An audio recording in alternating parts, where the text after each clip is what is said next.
ప్రపంచాన్ని ప్రభావితం చేసిన కథల్లో చాలా ముఖ్యమైనది సృష్టి కథ. దీని గురించి మనం ఈరోజు కాస్త లోతుగా తెలుసుకుందాం. ఇది కేవలం అన్నీ ఎలా మొదలయ్యాయి అని చెప్పడమే కాదు, అంతకంటే ఎక్కువ. ఒక రకంగా చెప్పాలంటే గందరగోళం నుంచి ఒక ఆర్డర్, ఏమీ లేని చోట నుంచి ఒక పర్పస్ ఎలా వచ్చిందో చెప్పే ఒక పవర్ఫుల్ స్టోరీది. సరే, ఇప్పుడు మనం ఆదికాండము మొదటి అధ్యాయంలోకి వెళ్ళి దాని స్ట్రక్చర్ ఏంటి, దాని వెనుకున్న అసలు సందేశమేంటో తెలుసుకుందాం. అంతా ఇక్కడే మొదలవుతుంది, ఈ ఒక్క వాక్యంతో. ఇది మామూలు స్టేట్మెంట్ కాదు కదా, ఇది మొత్తం యూనివర్స్కి ఫౌండేషన్ లాంటిది. ఒక్కసారి ఆలోచించండి, కేవలం కొన్ని పదాల్లోనే ఏమీ లేని స్థితి నుంచి ఒక కంప్లీట్ యూనివర్స్ వైపు జర్నీ మొదలవుతుంది. అదంతా ఒకే ఒక్క ఆలోచన, ఒకే ఒక్క సంకల్పం నుంచి. సరే, సృష్టి మొదలవడానికి ముందు ప్రపంచం ఎలా ఉండేది? రెండో వచనం మనకు ఒక క్లూ ఇస్తుంది. అది ఎలా ఉందంటే నిరాకారముగాను శూన్యముగాను. అంటే దానికొక ఆకారం లేదు, ఖాళీగా ఉంది. అంతా చీకటి, గందరగోళం, లోతైన నీళ్లతో నిండిన ఒక అస్తవ్యస్తమైన ప్రదేశమన్నమాట. సరిగ్గా ఇదే ఈ కథ రాబోయే 6 రోజుల్లో సాల్వ్ చేయబోయే అసలు ప్రాబ్లం. సో ఇప్పుడు మన ముందున్న ప్రశ్నేంటంటే, ఇలాంటి ఆకారం లేని ఖాళీగా ఉన్న గందరగోళం నుంచి ఒక ఆర్డర్ ఎలా వస్తుంది? ఈ ఫస్ట్ ఫేజ్లో 2 ముఖ్యమైన పనుల ద్వారా ఇది ఎలా జరిగిందో చూద్దాం. అవేంటంటే విభజించడం, ఏర్పాటు చేయడం. ఓకే, ఇప్పుడు సృష్టిలో మొదటి దశ మొదలవుతుంది. దీన్ని మనం ఒక స్టేజ్ నిర్మించడంలాగా అనుకోవచ్చు. అంటే రాబోయే 3 రోజుల్లో ప్రపంచంలోని 3 మెయిన్ ఏరియాలు లేదా ప్రదేశాలు క్రియేట్ చేయబడతాయి.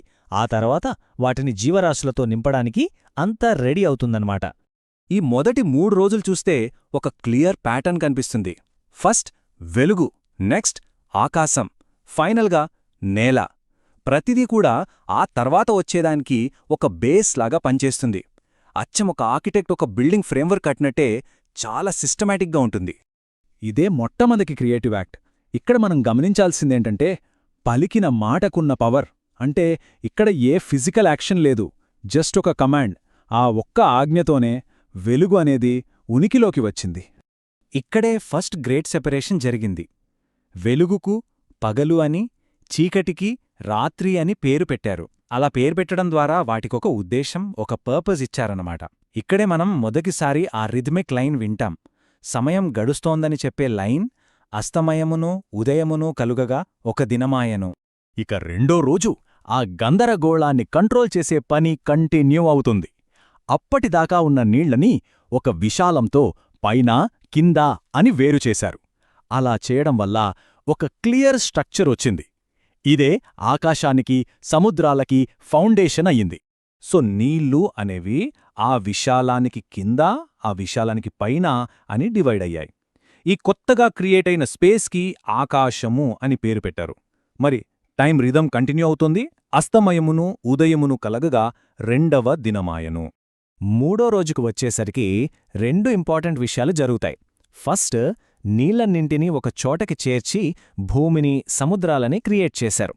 ఆ తర్వాత ఆ కొత్తగా ఏర్పడిన నేలమీద జీవం మొదలవుతుంది. సరిగ్గా ఇక్కడే ఈ కథలో మొదటిసారిగా ఒక కీ స్టేట్మెంట్ వస్తుంది. దేవుడు అది మంచిదని చూచెను. ఓకే, మూడో రోజు ఏం క్రియేట్ అయ్యాయో చూస్తే ఇక్కడ కొన్ని స్పెసిఫిక్ డీటెయిల్స్ ఉన్నాయి. గడ్డి, విత్తనాలిచ్చే చెట్లు, పండ్ల చెట్లు. ఇక్కడొక ఇంట్రెస్టింగ్ ప్రిన్సిపల్ ఇంట్రడ్యూస్ అయింది. అదేంటంటే ప్రతిదీ వాటి జాతి ప్రకారము రీప్రొడ్యూస్ అవ్వాలి. అంటే ఇది కేవలం క్రియేషన్ మాత్రమే కాదు, సెల్ఫ్ సస్టైనింగ్ ఎకోసిస్టమ్ క్రియేషన్ అన్నమాట.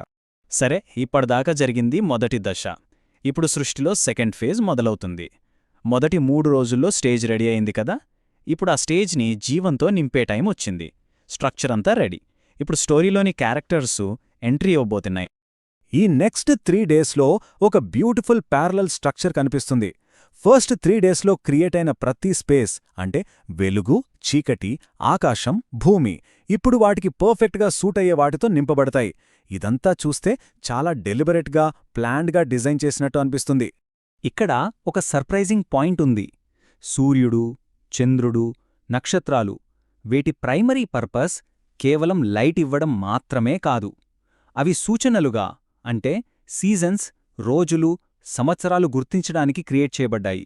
ఒక రకంగా చెప్పాలంటే అవి యూనివర్స్కి ఒక క్లాక్, ఒక క్యాలెండర్ లాంటివి. ఆర్డర్ని ఎస్టాబ్లిష్ చేసే మరో పవర్ఫుల్ యాక్ట్ ఇది. సూర్యుడికి చంద్రుడికి ఇచ్చిన రోల్సేంటో ఇక్కడ క్లియర్గా ఉంది. పెద్ద జ్యోతి ఏమో పగటిని రూల్ చేస్తుంది, చిన్న జ్యోతి రాత్రిని రూల్ చేస్తుంది. ఇది జస్ట్ సెపరేషన్ మాత్రమే కాదు, వాటికొక స్పెసిఫిక్ జాబ్, ఒక అథారిటీ ఇవ్వడం కూడా. ఇక 5వ రోజు ఒక రకంగా లైఫ్ ఎక్స్ప్లోజన్ జరిగింది. పెద్ద పెద్ద సముద్రజీవుల్నుంచి రెక్కలున్న ప్రతి పక్షి వరకు నీళ్లు, గాలి మొత్తం జీవంతో నిండిపోయాయి. అండ్ వన్స్ అగైన్ దేవుడు తాను చేసిందాన్ని చూసి అది మంచిది అని అన్నారు. ఇక్కడే ఈ కథలో ఒక ఇంపార్టెంట్ టర్న్ వస్తుంది. అదే మొట్టమొదటి బ్లెస్సింగ్. ఈ జీవులను కేవలం క్రియేట్ చేయడమే కాదు, వాటికి ఫలించి, అభివృద్ధి చెంది, వాటి స్పేసెస్ని నింపమని ఒక కమాండ్ ఇచ్చారు. ఇది జస్ట్ క్రియేషన్ కాదు, గ్రో అవ్వమని ఇచ్చిన ఒక డైరెక్టివ్. సరే, 6వ రోజు స్టార్టింగ్లో భూమి మీద కూడా జీవం నిండిపోతుంది. పశువులు, పురుగులు, అడవి జంతువులు అన్నీ వాటి వాటి జాతుల ప్రకారం క్రియేట్ అయ్యాయి. ఇప్పుడు స్టేజ్ కంప్లీట్గా ఫిల్ అయిపోయింది. కానీ ఈ మొత్తం సృష్టి కథలో పీక్ మూమెంట్, క్లైమాక్స్ ఇంకా రావాల్సి ఉంది. ఇప్పుడు మనం ఈ సృష్టి కథలో క్లైమాక్స్కొచ్చేశాం. ఇప్పటిదాకా క్రియేట్ చేసిన వాటన్నిటికంటే డిఫరెంట్గా ఒక స్పెషల్ కన్వర్జేషన్తో, ఒక స్పెషల్ పర్పస్తో ఇంట్రడ్యూస్ చేయబడిన ఒక క్రియేషన్. ఈ వాక్యం హ్యూమన్ కైండ్ యొక్క స్పెషల్ స్టేటస్ని హైలైట్ చేస్తుంది. వాళ్ళు దేవుని స్వరూపమందు ఆయన పోలిక చొప్పున సృష్టించబడ్డారు. ఈ మాటలు ఈ కథలో వేరే ఏ జీవికీ వాడలేదు. ఇది ఒక డీప్ రిలేషన్షిప్ని, ఒక రెస్పాన్సిబిలిటీని చూపిస్తుంది. హ్యూమన్ కైండ్కి కొన్ని స్పెసిఫిక్ ఇన్స్ట్రక్షన్స్ ఇచ్చారు. వాళ్ళు కేవలం ఈ క్రియేషన్లో ఒక పార్ట్ మాత్రమే కాదు, వాళ్లే దాని కేర్టేకర్స్, మేనేజర్స్. వాళ్లకి భూమి మీద అథారిటీ అండ్ రెస్పాన్సిబిలిటీ రెండూ ఇచ్చారు. అలా 6 రోజుల పని పూర్తయింది. గందరగోళం నుంచి ఆర్డరొచ్చింది. ఏమీ లేని చోట నుంచి జీవం వచ్చింది. ఇప్పుడు ఈ మొత్తం క్రియేషన్ని ఒక్కసారిగా చూసి ఫైనల్ వర్డిక్ట్ ఇచ్చే టైం వచ్చింది. ఇది చాలా పవర్ఫుల్ స్టేట్మెంట్. ఎందుకంటే అంతకు ముందు రోజుల్లో దేవుడు తన క్రియేషన్ని చూసి మంచిది అన్నారు. కాని 6వ రోజు చివర్లో అంతా పూర్తయ్యాక మొత్తం సృష్టిని చూసి చాలా మంచిది అన్నారు. అంటే ఇది కంప్లీట్నెస్, పర్ఫెక్షన్ని సూచిస్తుంది. సరే, ఈ విశ్లేషణని ఒక ఆలోచనతో ముగిద్దాం. ఇంతకీ ఒక గందరగోళం నుంచి ఒక చాలా మంచి ఆర్డర్కి మారే ఈ కథలో అసలు ప్రాముఖ్యత ఏంటి? అస్యవ్యస్తత నుంచి ఒక హార్మోనీకి, శూన్యం నుంచి సమృద్ధికి, చీకటి నుంచి వెలుగుకు మారడంలో లోతైన అర్థమేముంది? ఇది కేవలం అన్నీ ఎలా మొదలయ్యాయని చెప్పే కథ మాత్రమేనా, లేక దానిలో ఇంకా ఏదైనా డీపర్ మెసేజ్ ఉందా? ఒక్కసారి దాని గురించి ఆలోచించండి.